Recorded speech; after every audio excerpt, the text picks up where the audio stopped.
Bonjour à tous, bienvenue. Ceci est la partie 16 du projet et comme mentionné la dernière fois, aujourd'hui nous allons procéder à l'éclairage de la scène. Et avant de commencer, j'ai envie d'ajuster quelques petits trucs. Après avoir observé la scène, je me rends compte que certains éléments sont à arranger. Comme la porte, en la comparant aux autres éléments, je me rends compte qu'elle est bien trop grande. Elle fait à peu près 2,70 m, alors qu'une porte normale fait environ 2,10 m. Donc je ne vais pas vous montrer comment je procède puisque vous savez déjà comment faire tout cela. Et voilà, notre nouvelle porte. Je vais également ajuster les volets, ce que j'appelle la fenêtre. Je la trouve pas forcément trop grande, mais elle est un peu haute pour qu'une personne de taille normale puisse atteindre les poignets.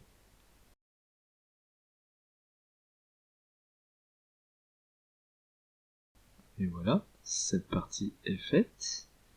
Et la dernière chose que je trouve un peu trop grande, ce sont les carreaux au sol. Si on les compare par exemple à la taille de la chaise à côté, donc je pense les réduire de moitié.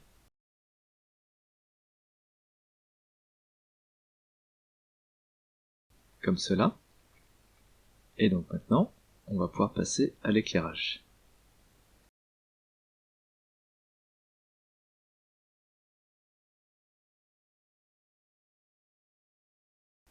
Pour cela, on va utiliser cette scène que j'ai préparée rapidement pour vous.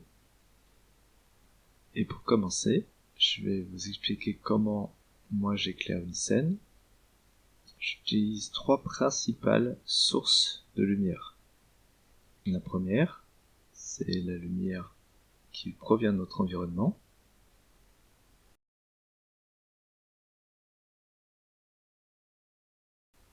Imaginons que ceci est une planète, ok, et là je vais dessiner un soleil, un très beau soleil. Les rayons du soleil vont en direction de la planète, d'accord? Et si j'ajoute là des très beaux nuages également, voilà. Quand les rayons du soleil touchent la surface de la planète, ceux-ci rebondissent dans l'environnement. Donc c'est ce que j'appelle la lumière d'environnement ou atmosphérique. Et c'est ce qu'on voit sur notre gauche. C'est une lumière qui n'est pas très puissante et qui produit des ombres très douces. Et en fait, les ombres qu'on voit là, c'est appelé occlusion ambiante, ou ambient occlusion en anglais, et c'est exactement là où la lumière ambiante ne peut pas arriver.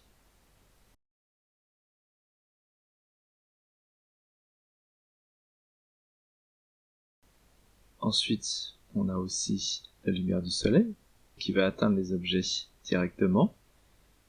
Donc je vais rajouter mon soleil, et ce qu'on peut voir, c'est qu'il crée des ombres plutôt dures, comme cela.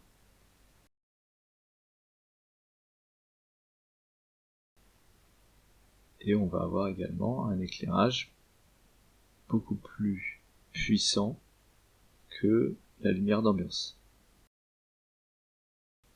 Et la troisième source de lumière sont les sources artificielles qui sont souvent issues de l'activité humaine. Et donc ça va être par exemple une lumière d'intérieur ou des lampadaires. Voilà, ce sont les trois sources de lumière principales que moi j'identifie. Je vais maintenant les détailler une par une pour vous montrer comment on les crée dans Blender.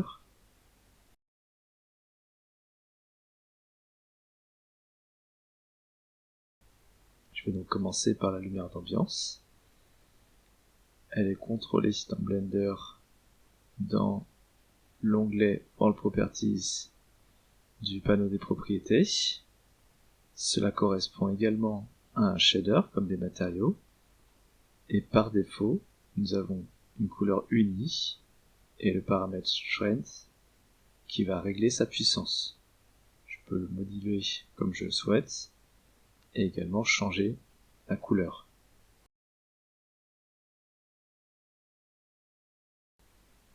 Et bien sûr, comme pour les matériaux, on peut aller dans le shader editor. En haut, on a une liste qui est sur objet. Si on la passe sur world, comme le monde, on peut voir l'équivalent de ce que nous avions précédemment sous forme de node. Cela nous permet plus facilement, on va dire, d'améliorer ce shader. Nous avons un world output, comme pour les matériaux. C'est la sortie qui nous permet de voir exactement quelque chose. Et ensuite, on a la node simple background qui veut dire le fond. Alors, une chose à comprendre pour avoir un éclairage plus intéressant, c'est que dans la nature, bien sûr, la lumière, elle va rebondir dans les environnements. Donc, sur notre maison ici, sur les lampadaires et le sol. Mais dans notre vue, tous ces éléments ont la même couleur, mais on est d'accord que dans le monde réel, les éléments ont tous une couleur différente. Et pour simuler cela, au lieu d'une couleur unie, on va utiliser des images qu'on appelle HDRI, qui en anglais veut dire High Dynamic Range Image, des images qui ont des valeurs beaucoup plus étendues que les images qu'on a l'habitude de voir. Donc je peux en ajouter une en allant dans le groupe Texture et choisir Environment Texture. Cette node est dédiée à cette fonction. Si je la connecte à la place de la node background, pour l'instant, on a une couleur qui est rose très puissante pour nous indiquer qu'il y a une image qui manque, parce que là pour l'instant je n'en ai pas. Et donc je vais regarder dans un dossier où j'ai toutes mes images HDRI. Ces dernières, je les ai téléchargées depuis un site internet appelé Polyhaven, Polyhaven, qui contient de très nombreuses images qui sont de très bonne qualité. Si jamais vous voulez les télécharger, je vous le recommande.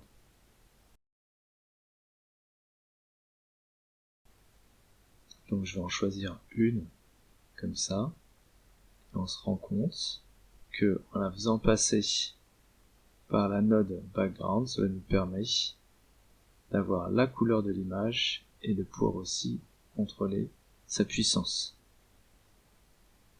Voilà. Maintenant, en utilisant cette image, l'éclairage, si vous regardez bien, ne ressent pas une couleur unie. Et maintenant, je peux vous montrer, l'image est bel et bien placée à la place de notre environnement, comme si on était dans le monde réel, au lieu d'une couleur unie.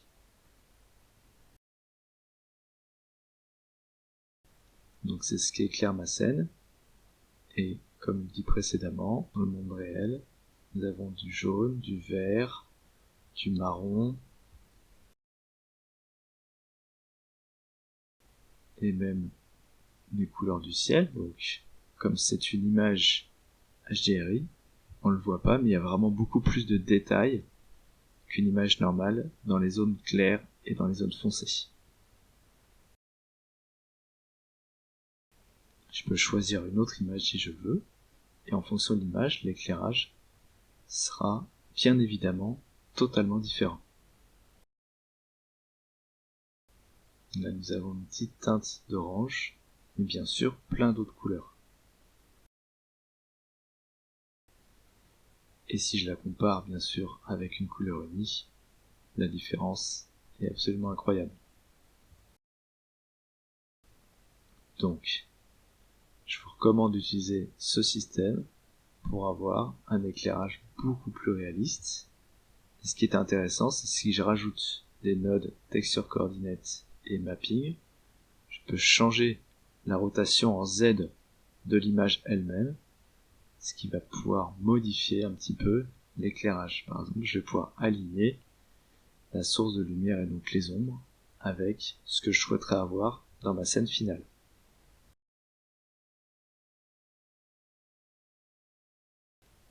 Il existe quelque chose d'autre qui est intégré à Blender si on ne veut pas utiliser d'image HDRI. Dans le groupe texture, on a quelque chose qui s'appelle Sky Texture. C'est en fait un ciel qui est généré de manière procédurale. Si on regarde ça, il est plutôt puissant, donc je vais diminuer un petit peu sa puissance. Et là, nous avons l'équivalent d'un ciel clair avec une atmosphère, un sol et bien sûr un soleil. On peut en modifier tous les paramètres, bien sûr, et regarder avec une élévation basse, l'environnement change comme si c'était un soleil couchant, avec donc une teinte de orange. Donc ceci, ce sont les deux principales manières de modifier la lumière de notre environnement. On va passer maintenant à la lumière du soleil. Donc pour l'instant il n'y a pas d'éclairage et si j'allume mon soleil, en quelque sorte, j'ai de la lumière. Les lumières de manière générale, quand on ajoute un objet, se trouvent dans la partie light. Sun, c'est le soleil, et nous avons aussi 3 autres types de lumière.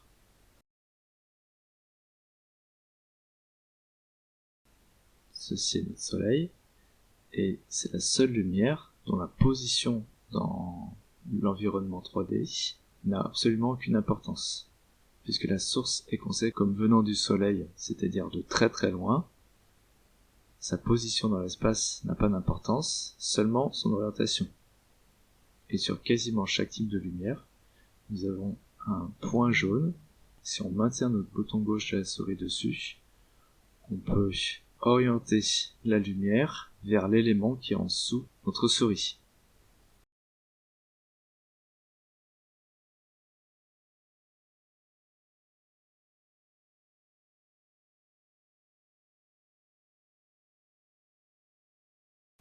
Bien sûr, dans les propriétés de la lumière, on a également d'autres paramètres, comme la couleur et la puissance de la lumière. Je vais vous montrer maintenant les autres types de lumière. Donc, les 3 autres types restants.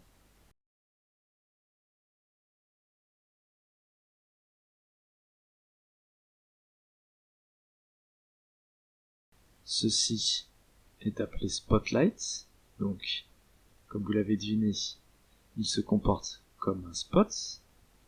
D'accord? Donc, il a un cône qui régit sa taille. On peut, pareil, modifier son orientation, soit avec une simple rotation, soit avec le petit point jaune.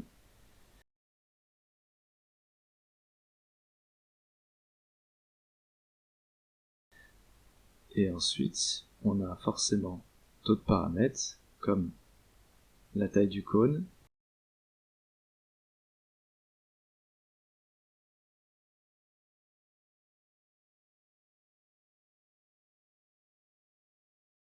et le paramètre Blend nous permet de définir la dureté de la lumière. Donc, plus ce paramètre est bas, plus le contour de la lumière va être dur.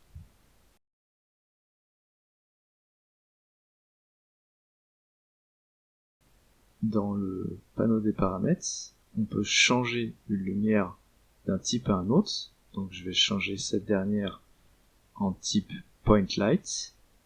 Donc elle n'a pas de point jaune pour choisir sa direction parce que cette lumière émet de la lumière dans toutes les directions en partant de son centre. On peut changer un des paramètres importants, c'est son radius, c'est-à-dire la taille de la lumière.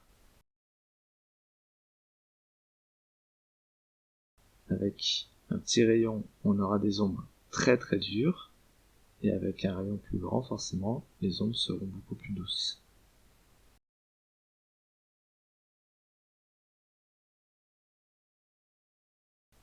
Et le dernier type est appelé Area Light. Je vais la déplacer à l'extérieur pour qu'on la voie. C'est une lumière donc, qui a le point pour choisir son orientation. Et en fait, c'est une surface complète qui va éclairer notre scène.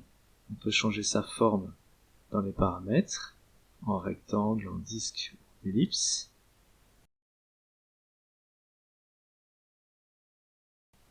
Et généralement, on l'utilise pour remplacer une lumière qui irait à travers une fenêtre. Et on peut aussi l'utiliser comme dans la photographie, ce qu'on appelle des softbox, c'est-à-dire des lumières qui vont être très douces. Et ces lumières émettent de la lumière seulement dans la direction de ce trait-là. Donc maintenant que vous avez connaissance des différents types de sources et des différentes lumières disponibles, ce dont nous avons parlé la dernière fois, c'est que avoir une lumière d'environnement, c'est génial, mais comme notre espace est clos, nous allons devoir composer avec cette contrainte. D'accord ?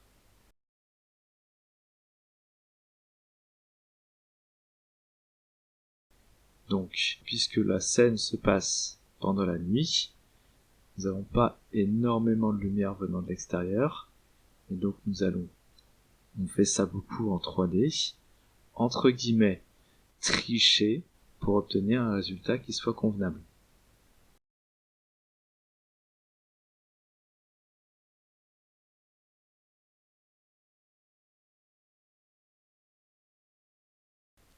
J'avais cette lumière avant, mais je vais la supprimer puisqu'elle servait juste à voir un petit peu les objets à l'intérieur.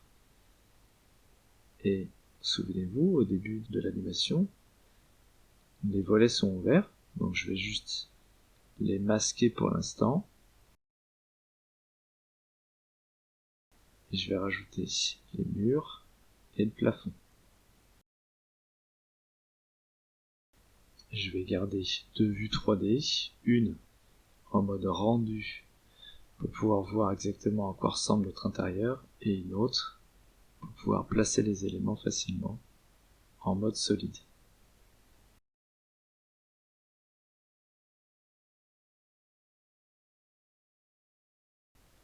On se rend bien compte qu'il y a absolument très peu de lumière qui vient de l'extérieur,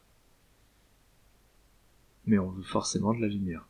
Donc, souvenez-vous, le type de lumière qui s'adapte le plus à cette situation, c'est l'area light, que je vais placer juste devant ma fenêtre, comme ceci. Voilà, je vais l'ajuster pour qu'elle soit vraiment à la bonne taille.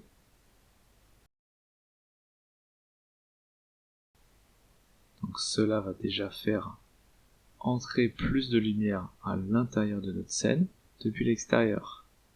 Sur ces lumières, on a un paramètre portal qui normalement permet de faire entrer la lumière ambiante à l'intérieur. Et j'ai l'impression que pour l'instant ça ne fonctionne pas, donc je ne vais pas l'utiliser. Mais vous savez à quoi normalement ce paramètre sert.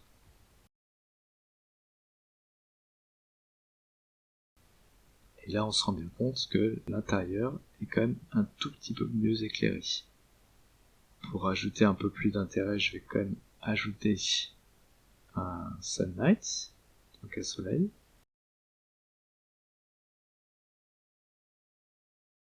Et je vais l'orienter de manière à ce que cela éclaire un point d'intérêt de notre projet.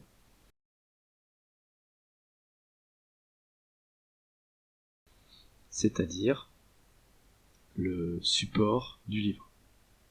Donc je vais modifier l'orientation de cette lumière pour aller dessus le plus possible. Et voilà, je pense que c'est plutôt parfait.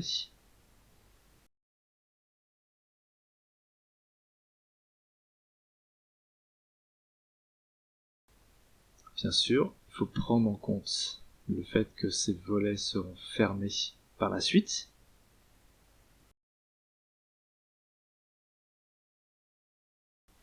Donc ce qu'on va faire, c'est maintenant ajouter des lumières à l'intérieur, mais il faut absolument faire en sorte qu'on se rend pas compte de la provenance de la lumière, parce qu'il y en a normalement pas dans notre projet. D'accord? Donc d'abord, je vais dupliquer cette lumière et la placer devant la porte. Donc il n'y aura pas beaucoup de lumière qui va passer à travers cette porte, mais vous verrez que ça va quand même ajouter un petit quelque chose. Je vais ajuster tout doucement à la taille de la porte. Si on regarde bien, on voit qu'il y a des petits indices que la lumière passe légèrement à travers la porte, ou les petites ouvertures, les petits trous qu'il y a. Je modifierai peut-être cette partie-là pour faire entrer plus de lumière. On verra si c'est vraiment nécessaire dans le projet. Vous voyez que c'est quand même un peu plus intéressant d'avoir ça, même si on va pas vraiment le regarder ou le voir dans le projet. Donc j'augmente également la puissance de la lumière qui passe par la fenêtre pour avoir un effet similaire quand les volets seront fermés. Donc on va rajouter des lumières. On peut utiliser encore des area lights. Ok, les placer peut-être vers le plafond.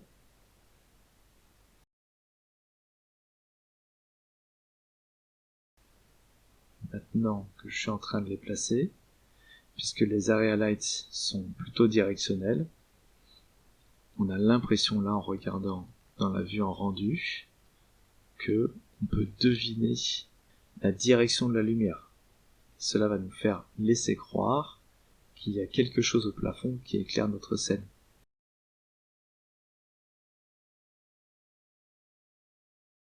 Donc ce que je vais faire, c'est que je vais le transformer en point light, modifier un peu sa position, et là je trouve que, à moins que vous ayez un œil entraîné, forcément on peut deviner qu'il y a une lumière dans cette pièce, dans ce coin, mais là ainsi, puisque dans le projet de manière générale on regarde très peu le plafond,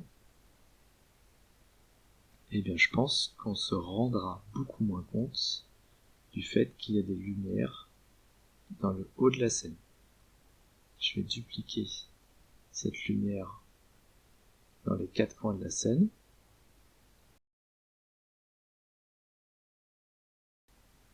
Et là on se rend compte que je pense qu'on va avoir besoin de quelques ajustements, mais la scène est éclairée, et bien sûr, toujours, ne regardons pas vers le plafond, on s'en rend bien compte maintenant, mais si on regarde le reste de la scène, c'est beaucoup moins évident, et moi je trouve qu'elle est quand même correctement éclairée.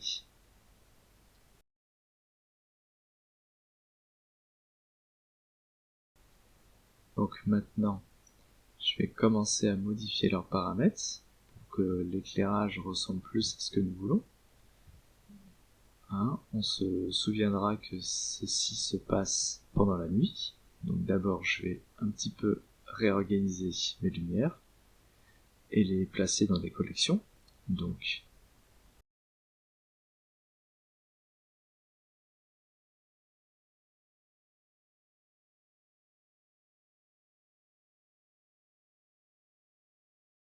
je vais les récupérer en faisant une recherche. Celles qui sont près des portes et fenêtres, je vais les mettre dans leur propre collection aussi.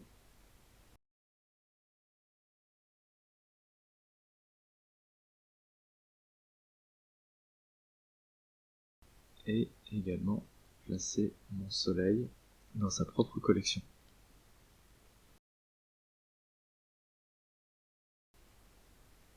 Pour le coup, je vais les faire toutes commencer par le même nom pour que ce soit plus facile de les retrouver. Donc maintenant, on va modifier nos lumières qui simulent un éclairage ambiant. On est d'accord qu'elle simule seulement l'éclairage ambiant, hein. Alors, si je modifie un paramètre maintenant, c'est l'objet actif qui va seulement être modifié. Et donc pour modifier le même paramètre sur des objets similaires, je peux laisser enfoncer la touche Alt sur mon clavier et ensuite modifier le paramètre. Je vais donc diminuer la puissance de ces lumières et également leur couleur. Alors la couleur avec la touche Alt n'a pas fonctionné, mais je vais juste copier la même couleur sur chaque lumière. Et maintenant, nous avons dans notre scène une teinte légèrement bleue. Ok. Je vais modifier de la même manière la couleur de notre... C'est un soleil entre guillemets, mais à la base c'est une lune, hein, donc quelque chose d'un petit peu plus bleu.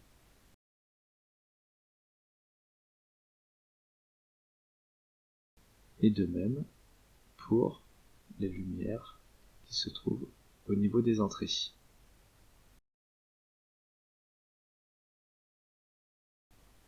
Alors on voit bien que la teinte est quand même beaucoup plus bleue maintenant.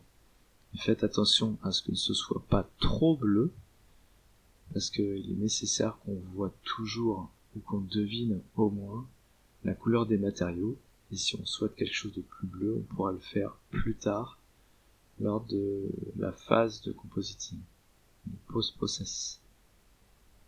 Donc maintenant, avec les volets fermés, c'est encore correct, on voit l'intérieur. Oh, regardez un petit peu ce que ça crée sur le sol, c'est assez intéressant je trouve. Alors, on va ajouter aussi une lumière pour le chandelier. Et donc, je vais simplement utiliser une simple point light. On est d'accord qu'ici on ne cherche pas le réalisme, mais la qualité visuelle. Donc, ajouter pour les premiers plans de l'animation une lumière à côté de chaque bougie, ça n'aurait pas d'intérêt. Ça rendrait la scène plus compliquée à rendre. Et on n'a pas besoin pour l'instant de voir qu'il y a une lumière derrière chaque bougie. Donc si je lui donne une couleur plus orangée maintenant, on a l'impression que ça éclaire bien la scène et qu'on devine aussi le côté un petit bleu de l'éclairage ambiant avec la lumière de la lune qui passe à travers les petites ouvertures.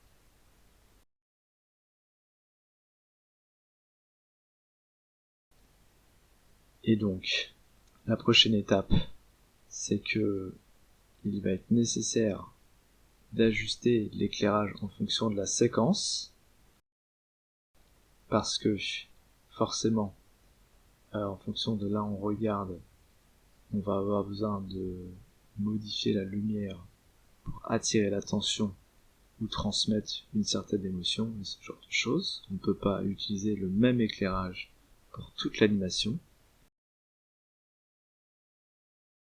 Donc ce que je vais faire, c'est créer une collection pour chaque séquence, pour que ensuite on puisse avoir un point d'intérêt ou une configuration de lumière différente pour chaque séquence. Au début, souvenez-vous, la première chose qu'on voit vraiment, c'est le support du livre.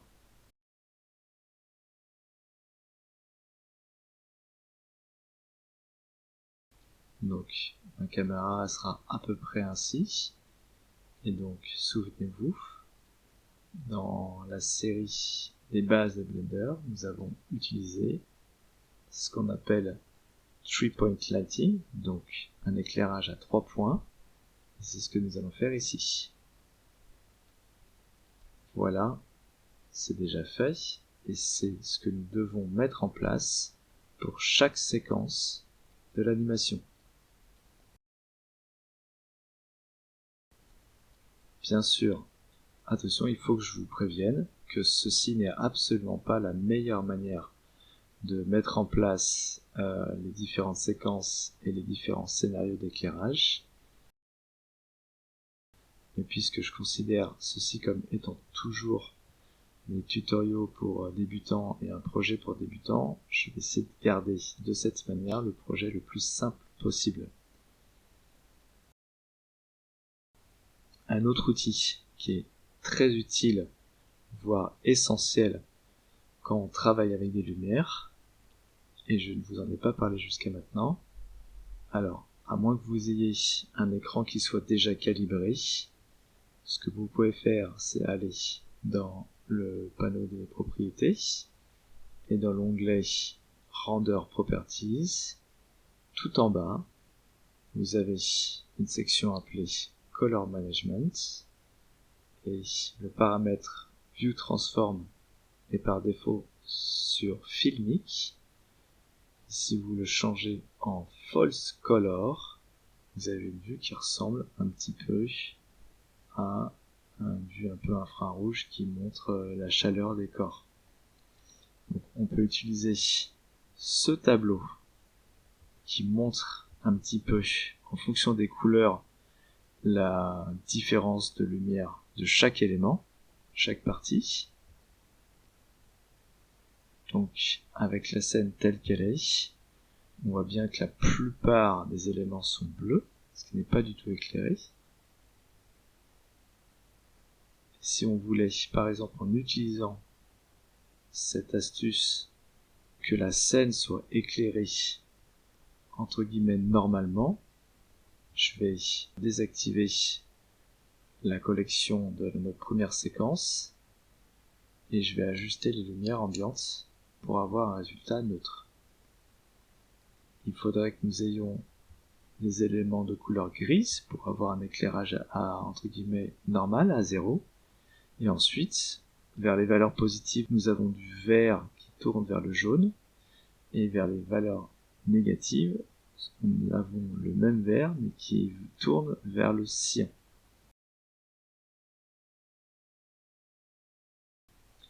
Donc, si je modifie la puissance des lumières ambiantes à 300 watts, on a une couleur plutôt verte-jaune, et voici à quoi ressemblerait la scène si elle était éclairée comme il fallait, normalement, vers 0 ou positif. Forcément, nous voulons que notre scène soit un peu moins éclairée, donc je vais diminuer l'intensité des lumières qui font la lumière d'ambiance. En réactivant ma collection séquence 1, je vais pouvoir ensuite ajuster les différentes lumières pour convenir à notre scène.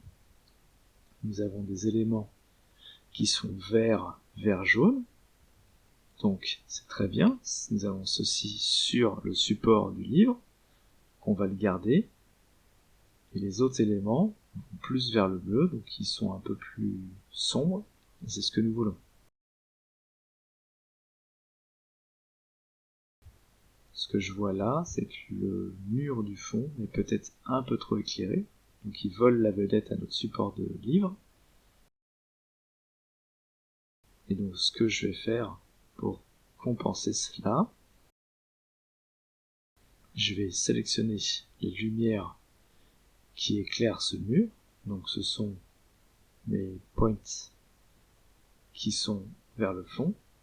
Je vais modifier leur puissance pour que ce vert aille beaucoup plus vers le bleu. Et là, je pense qu'on a à peu près quelque chose. Voilà. Comme ça, ces éléments sont un peu moins visibles en termes de lumière. Et l'attention est vraiment, comme on l'a dit depuis le début, sur le support du livre. Et voilà l'éclairage final que nous avons pour cette scène. Ça nous permet de voir les éléments autour, mais le support ressort bien. Donc maintenant, je compte sur vous pour refaire un scénario d'éclairage pour chaque séquence de ce projet. D'accord? Comme il a été fait là. Si vous avez besoin d'aide, bien sûr, vous pouvez la demander dans les commentaires. Je vous retrouve dans la prochaine partie où je pense que nous serons prêts à faire les effets spéciaux pour le projet. Prenez bien soin de vous, éclatez-vous à faire tous ces éclairages. Bye.